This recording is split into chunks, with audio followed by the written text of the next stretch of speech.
doing cold opens. Really?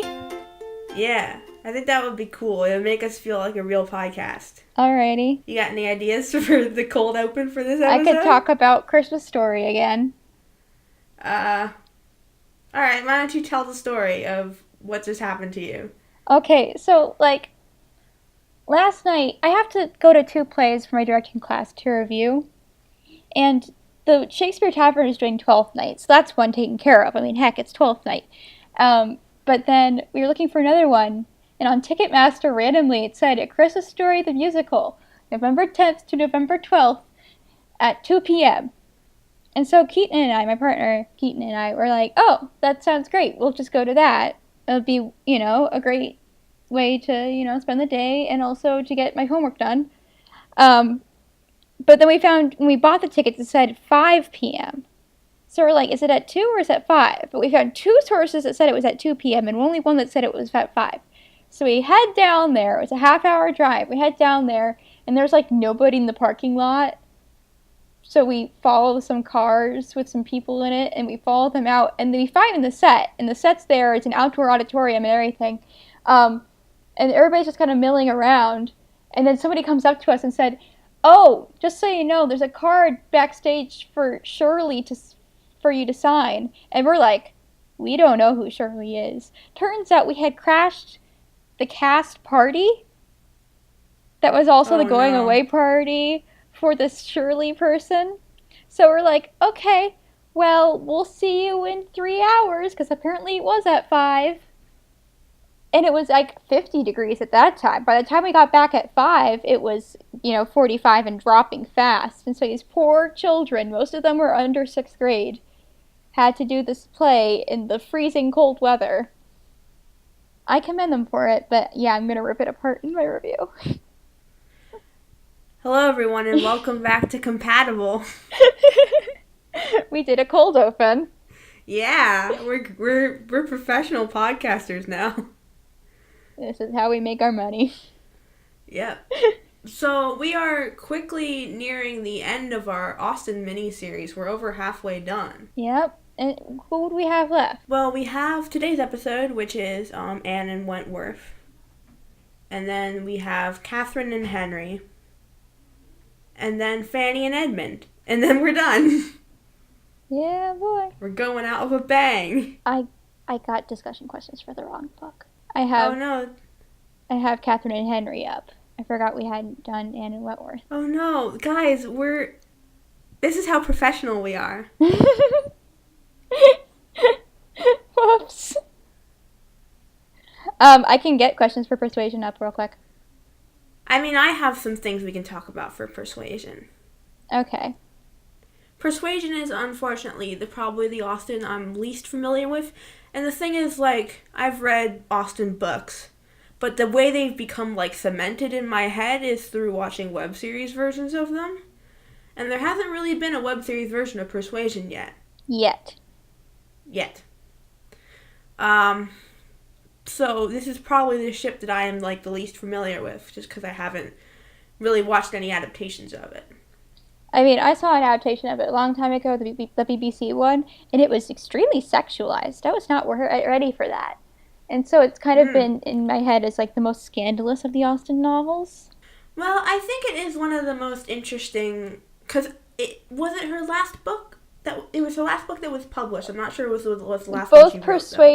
Both Persuasion and Northanger Abbey were published posthumously. Yeah, but I think she wrote Persuasion after Northanger Abbey. Yes. So it was pretty much her last book, even though she has, some unfinished ones. Yeah. And last novel fully completed. Yes. And it is one of the more sort of mature Austen novels. Yes, definitely. In part because I think that Anne Elliot is the oldest Austen heroine. Yes. How old is she? She's 28? She's 26 because I just Wikipedia'd it because I need to find out when it was written. The story begins 7 years after the broken engagement of Anne Elliot to Commander Frederick Wentworth. Anne Elliot, then 19 years old. So she was 19 years old then, plus 7, 26. So she's 26. Mm-hmm. And what's also interesting is that, like, this is a relationship that existed in the past, ended, and sparks up again. Yes. Which is not something that really happens in any other Jane Austen novel. Relationships don't really end in Jane Austen novels. Or if they end for good. Yeah. I'm thinking, like, James and Isabella in Northanger Abbey. Yeah, but rarely do they. Yeah. You know, come back. They don't usually come back. Yeah. So, let's talk about the most grown-up bits. So, the thing about Anne and Wentworth is that they were, like, madly in love when Anne was 19. Do we know how old Wentworth was at the time? I don't think so. We rarely know men's ages in Jane Austen novels. Except for when they're way older. Yes. Looking at you, Colonel Brandon.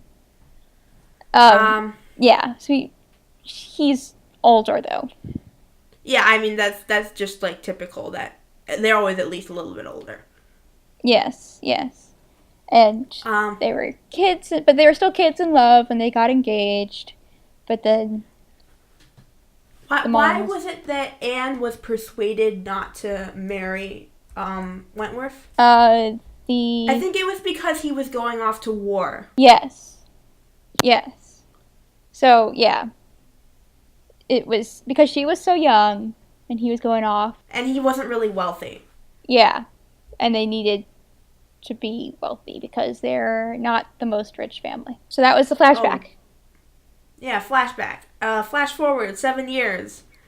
Wentworth re-enters Anne's life, and Anne is like, oh no!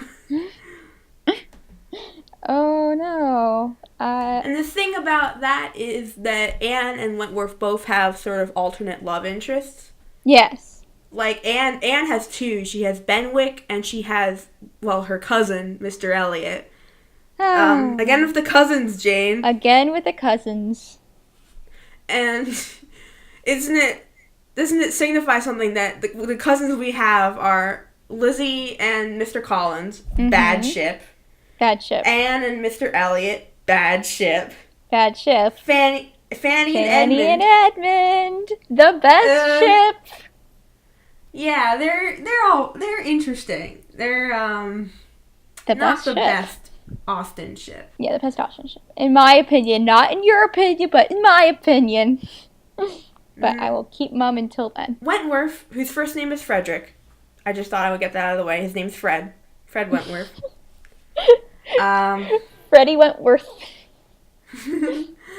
He has, like, kind of a fling with Louisa Musgrove, who is the sister of Anne's sister's husband. So almost sort of a sister-in-law, but not really. Well, Anne's sister-in-law. Isn't that what sister-in-laws are? I think it works like that. Yeah, I think so. So that's part of the reason that, like, Wentworth kind of re-enters Anne's life is that he's kind of hanging out with Louisa, and Anne is hanging out with her sister. Yes. So, like, the families sort of intersect. Their plot lines finally collide again after all these years. But Wentworth is kind of salty. Yeah. He's salty like the sea. Because he's a naval officer. Oh. Yeah.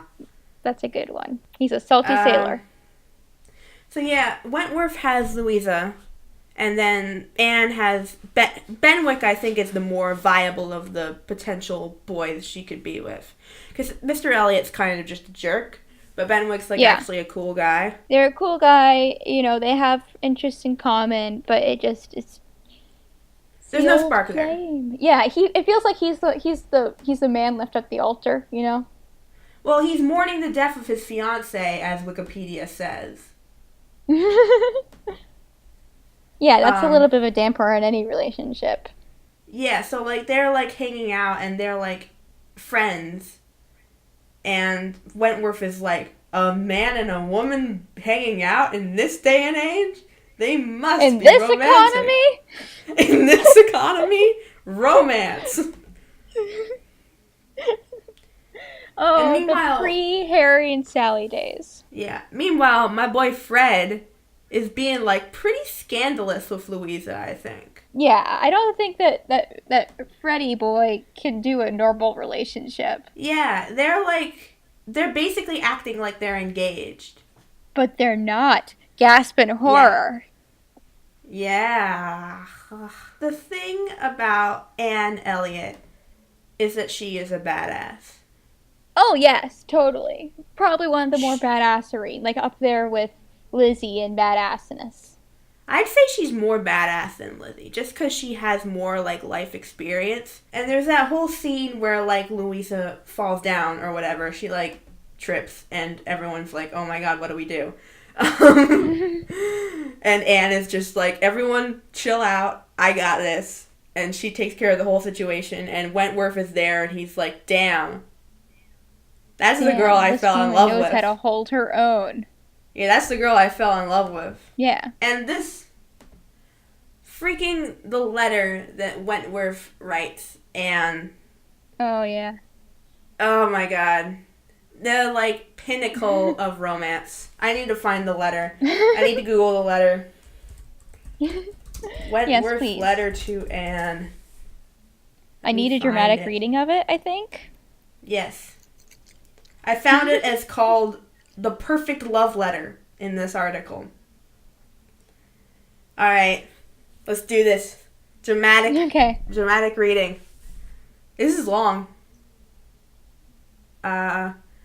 I can listen no longer in silence. I must speak to you by such means as are within my reach. You pierce my soul. I am half agony, half hope. Tell me that I am not too late, that such precious feelings are gone forever. I offer myself to you again with a heart even more your own than when you almost broke it 8 years and a half ago. Dare not say that man forgets sooner than woman, that his love has an earlier death. I have loved none but you.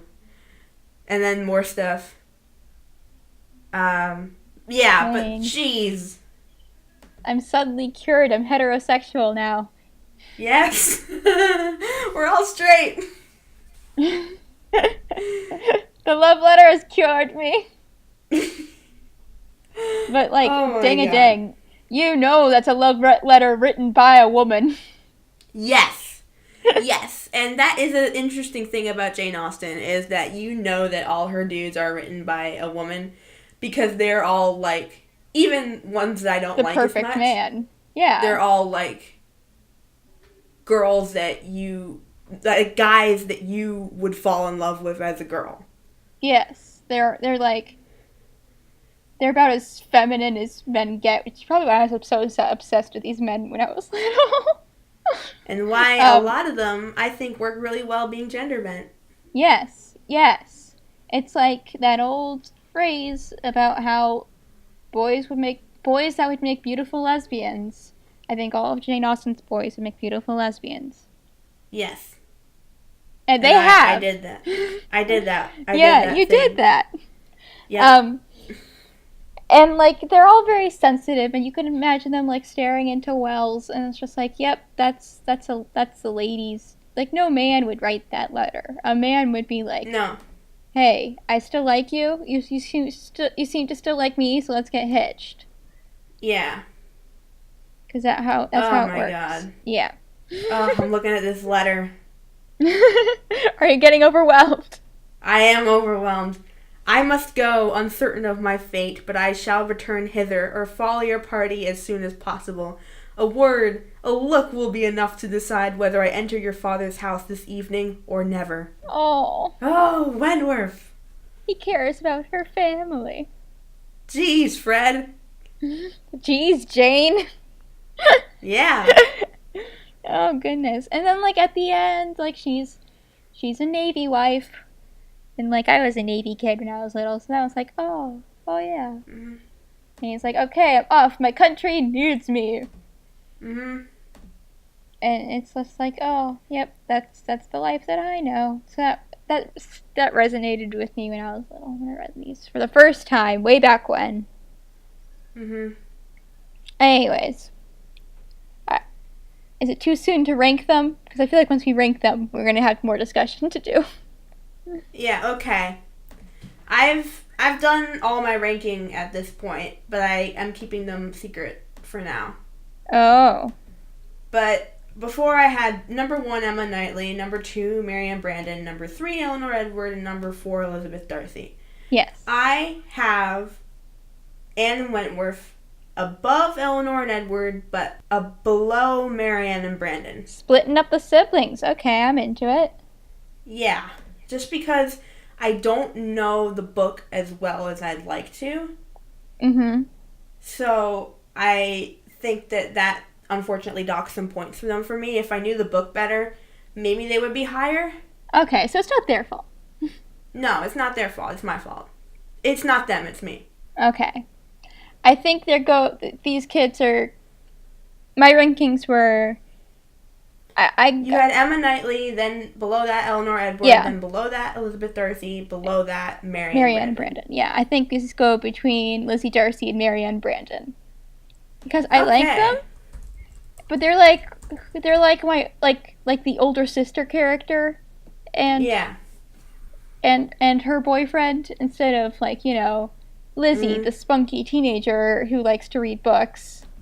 This is like the mature. I think they're a little bit more difficult for us to relate to as, well, I was about to say as teens, but Miss Daisy, it's your birthday. I'm 20. I'm no longer a teenager.